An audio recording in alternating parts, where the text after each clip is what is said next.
오늘의 말씀 창세기 13장 9절 내 앞에 온 땅이 있지 아니하냐 나를 떠나라 내가 좌하면 나는 우하고 내가 우하면 나는 좌하리라.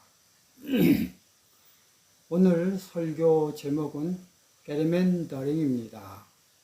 1812년 미국 매사추세츠 주지사 에브리지 게리는 새로운 상원 선거구법을 위반하여 몇 개의 신선거구에 연방 당의 지지표를 집중시킴으로써 민주공화당이 다수의 의석을 차지하도록 만들었는데, 이렇게 나누어진 선거구들 가운데 하나의 윤곽이 셀러맨더, 즉 도둑뇽을 닮은 것으로 생각하여서 게리와 셀러맨더를 합성한 게르맨더링이라는 용어를 만들어 냈습니다.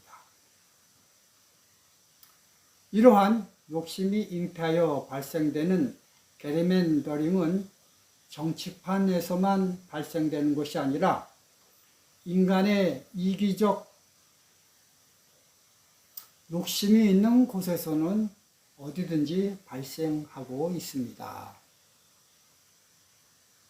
제가 시무하는 제7안식일 예수재림교 옛날 중한대회에서 서중한대회와 동중한대회로 나눌 때 지도상으로 지역을 균등하게 나누지 아니하고 11금을 분배로 나눔으로 동중한과 서중한의 경계가 울퉁불퉁하게 되었습니다.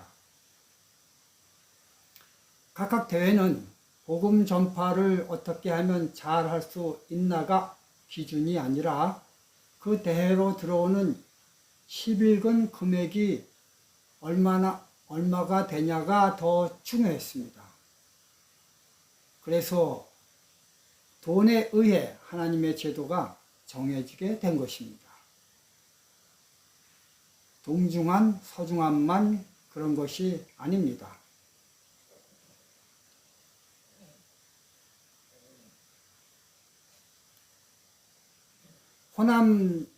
호남합회에서 제주대회를 분리하고 나눌 때 동일한 게르맨더링 정신이 나타났습니다.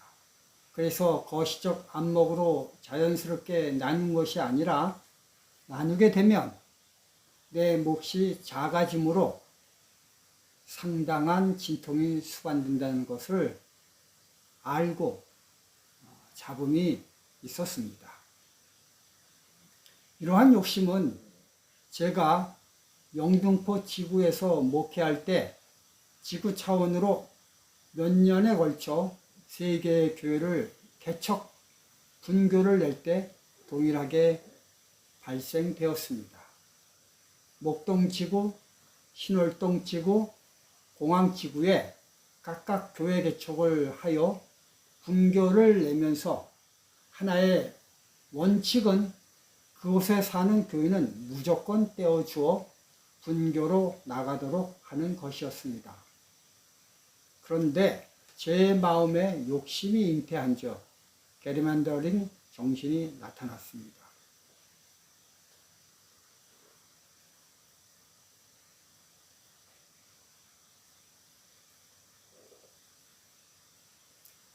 분교 지역에 사는 유력한 성도가 빠지면 당장 내 교회에 엄청난 타격이 올 것을 미리 알고 게르맨더링 정신으로 어떻게 하든지 안 보내려고 애를 썼습니다. 오늘의 말씀 중에서 아브라함은 롯에게 내가 좌하면 나는 우하고 내가 우하면 나는 좌하리라고 하였습니다. 완벽하게 38선을 그어 나누겠다고 하였습니다.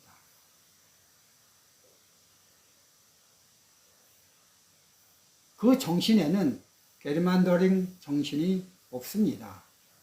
요단 지역 중 요쪽만큼은 내 가축에 꼭 필요하니 어쩔 수 없이 떼어내어 내 것이 되어야 한다라고 아브라함은 롯에게 말하지 않았습니다.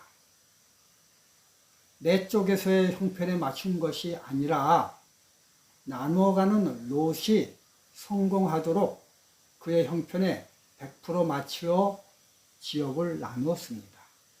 게르만더링은 야고보서 1장 15절에 욕심이 잉태한 즉 죄를 낳고 죄가 장성한 즉 사망을 낳느니라는 말씀에서 태어난 사생아입니다.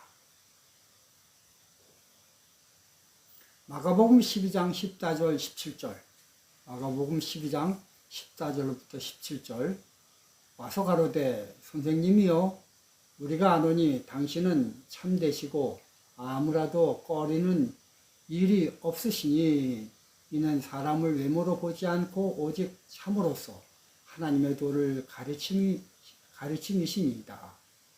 가이사에게 세를 바치는 것이 가하니까 불가하나이까 우리가 바치리이까 말리이까 한데 예수께서 그 외식함을 아시고 이르시되 어찌하여 나를 시험하느냐 데나리온 하나를 가져다가 내게 보이라 하시니 가져왔거늘 예수께서 가라사대 이 화상과 이 글이 누이 것이냐 가로되 가이사의 것이니이다. 예수께서 가라사대 가이사의 것은 가이사에게 하나님의 것은 하나님에게 바치라 하시니 저희가 예수께 대하여 심히 기히 여기더라. 우리가 하나님 것이라고 성경에 분명하게 38선을 그은 것이 있습니다. 그것은 바로 11금입니다. 이 11금에 대해 가이사의 것은 가이사에게 하나님 것은 하나님에게 38선을 명확히 그으면 갈등이 없습니다. 그러나 종종 우리 마음에는 게르만더링 정신이 나타나 어디까지가 11금이냐라는 잣대를 들이대어 생각을 하게 됩니다. 어떤 성도는 말하길 무조건 전체 수학의 10분의 1이 11금이다. 어떤 성도는 말하길 아니다. 전체 수학에서 투자금을 뺀 순수이익이 11금이다 라고 말을 합니다. 그렇다면 투자금은 이자율이 높을 때 정하냐 아니면 낮을 때로 정하느냐 라고 실랑이를 벌입니다. 또 비료를 많이 삼으로 인해 덤으로 준 것을 투자금으로 판단하느냐 아니면 열의 수익으로 삼느냐로 신경을 떴습니다. 한 친구가 시조사에 근무했습니다. 그러나 근무 조정으로 매입처에 배정받게 되었습니다. 그의 손으로 종이와 잉크 등 인쇄에 필요한 모든 것들을 매입하게 되었습니다. 그러던 어느 날 한 사람이 찾아와 자기 회사에 잉크를 써 주어서 고맙다고 봉투를 주고 갔습니다. 봉투를 열어보니 자기 월급에 비해 상당한 액수의 금액이 들어 있었습니다. 그래서 그는 양심의 소리를 듣고 인마이 포켓하지 않고 그것을 회계부서로 넘겼습니다. 그러자 회계부에선 전에는 이런 일이 없다가 갑자기 가외 수입이 들어오자 이것을 어떻게 처리하나고 고민하게 되었습니다. 왜냐하면 회계부에서도 작지만 이런 가외 수입이 들어오고 이것을 회계장부에 올리지 않았기 때문인 것입니다. 이것이 감사함의 표현이냐 아니면 정상적인 수입이냐. 누가복음 16장 13절에 집 하인이 두 주인을 섬길 수 없나니 혹 이를 미워하고 저를 사랑하거니와 혹 이를 중히 여기고 저를 경히 여길 것임이니라. 너희가 하나님과 재물을 겸하여 섬길 수 없느니라. 초기 기독교에서 한 획을 긋는 엄청난 결정을 하였습니다. 그것은 이방 민족으로 힘은 세지만 무식한 게르만 민족을 어떻게 전도하느냐였습니다. 그래서 심사숙고 끝에 토착화 전도 방법을 사용하기로 결정하고 그들이 쉽게 기독교에 들어오도록 그들의 문화를 기독교에 접목하기로 결의를 하였습니다. 그들의 문화 가운데 하나는 신이 여신이었습니다. 그래서 기독교에서는 마리아를 강조하기로 하였습니다. 그러다 보니 둘째 계명이 걸렸습니다. 그래서 10계명 중 둘째 계명을 없애버렸습니다.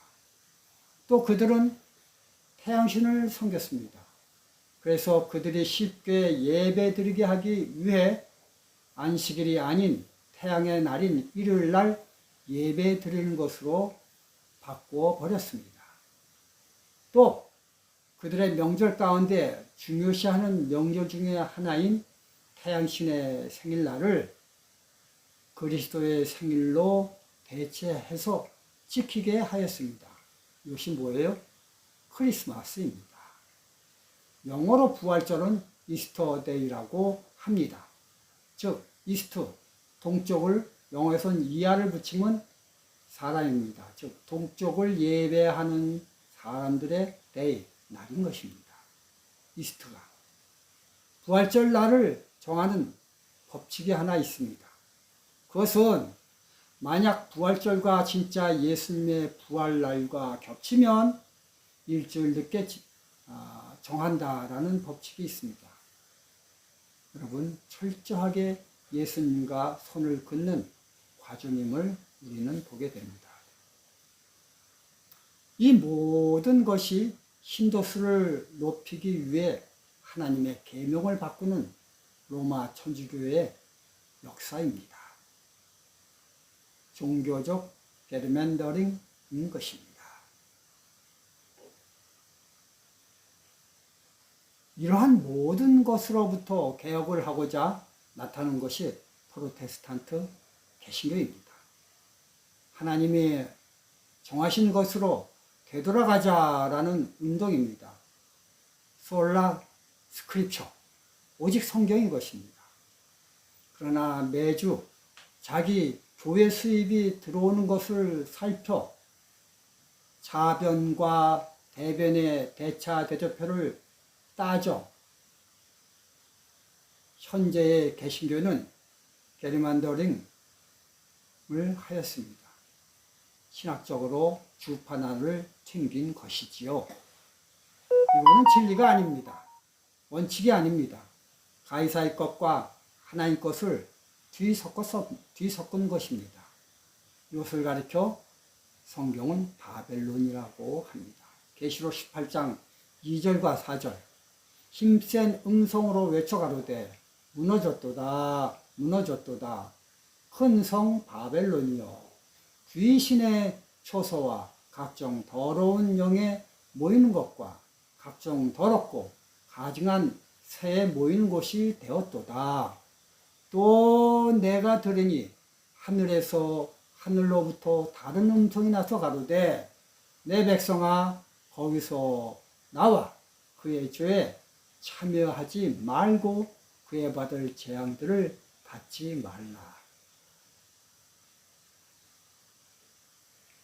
계시록은 예언서입니다. 이렇게 될 줄 알고 거기서 예언을 해 놓은 것입니다. 그렇습니다. 오늘 저와 여러분들은 게르만더링에서 나와야 되겠습니다. 바벨론에서 나와야 되겠습니다. 가이사의 것은 가이사에게, 하나님 것은 하나님께 드려야 되겠습니다. 성도 여러분, 오늘 지내면서 나의 소소한 행동에서부터 아브라함처럼 자기 것과 요셉 것을 과감하고 분명하게 삼판선을 그어 분리하는 주의 백성 되길 바라면서 말씀을 마치겠습니다. 감사합니다.